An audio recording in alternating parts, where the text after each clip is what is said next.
तुम्ही कधी असा विचार केला आहे का की एवढ्या उन्हाच्या देशामध्ये राहूनसुद्धा आपल्या शरीरामध्ये विटॅमिन डी कमी का असू शकतो? पण हीच खरी गोष्ट आहे.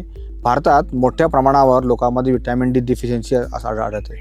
आणि सगळ्यात मोठी चूक काय होते माहिती आहे? लोक थकवा, बॉडी पेन, मूड लो असणे आणि वारंवार आजारी पडणे हे सगळं स्ट्रेस, वर्कलोड किंवा वय वाढल्याचा परिणाम समजून दोषित करतात.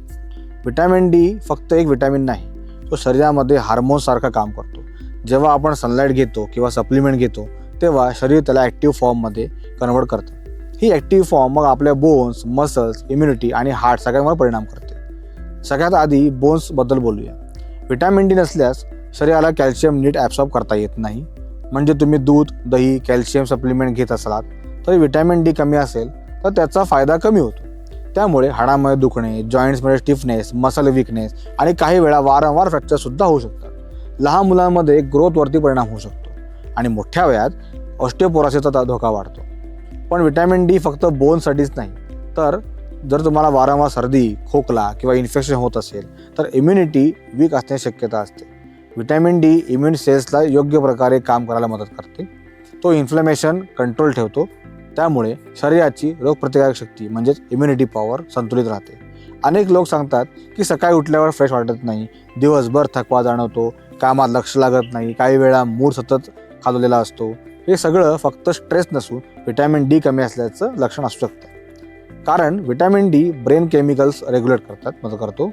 हार्ट हेल्थसाठीही विटॅमिन डी महत्त्वाचं आहे. काही स्टडीजमध्ये लो विटॅमिन डी लेवल्स आणि हाय ब्लड प्रेशर्स किंवा हार्ट डिसीज याचा संबंध दिसून आला आहे. जेव्हा शरीरामध्ये इन्फ्लमेशन जास्त असते तेव्हा आर्टरीजवर परिणाम होऊ शकतो. विटॅमिन डी हा इन्फ्लमेशन कमी करण्यामध्ये मदत करतो. मग एवढ्या उन्हात राहूनही डिफिशियन्सी का होते? कारण आजचं लाईफस्टाईल बदललेलं आहे.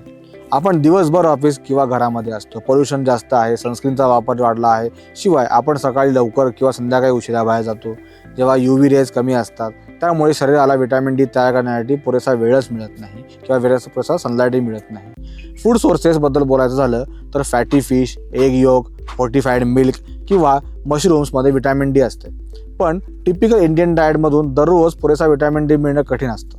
त्यामुळेच टेस्टिंग महत्त्वाची ठरते. विटॅमिन डीची टेस्ट म्हणजे 25 OH विटॅमिन डी टेस्ट. जर लेवल 30 नॅनोग्रॅम पर ml पेक्षा जास्त असेल तर तो ॲडिक्वेट मानला जातो. 20 ते 30 दरम्यान असेल तर तो इनसफिशियंट मानला जातो आणि 20 पेक्षा कमी असेल तर डिफिशियन्सी. अशा वेळी डॉक्टर सप्लिमेंट देऊ शकतात. साधारणपणे ॲडल्टसाठी 600 ते 800 इंटरनॅशनल युनिट्स डेली रिक्वायरमेंट असते. पण डिफिशियन्सी असल्यास डोस जास्त असू शकतो. मात्र हाय डोस स्वतःहून घेणं टाळावं. विटॅमिन डी फॅट सॉल्युबल असल्यामुळे तो मील नंतर घ्यावा.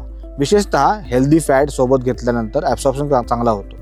दररोज 15 ते 20 मिनिटं डायरेक्ट सनलाईट घेणं, बॅलन्स डाएट ठेवणं आणि सिम्पटम्स असल्यास टेस्ट करणं हे सिंपल स्टेप्स खूप महत्त्वाचे आहेत. एकच न्यूट्रिएंट जो बोन्स, इम्युनिटी, मसल्स, हार्ट आणि ब्रेन सगळ्यांवर परिणाम करतो त्याची कमतरता दुर्लक्षित करणं योग्य आहे का?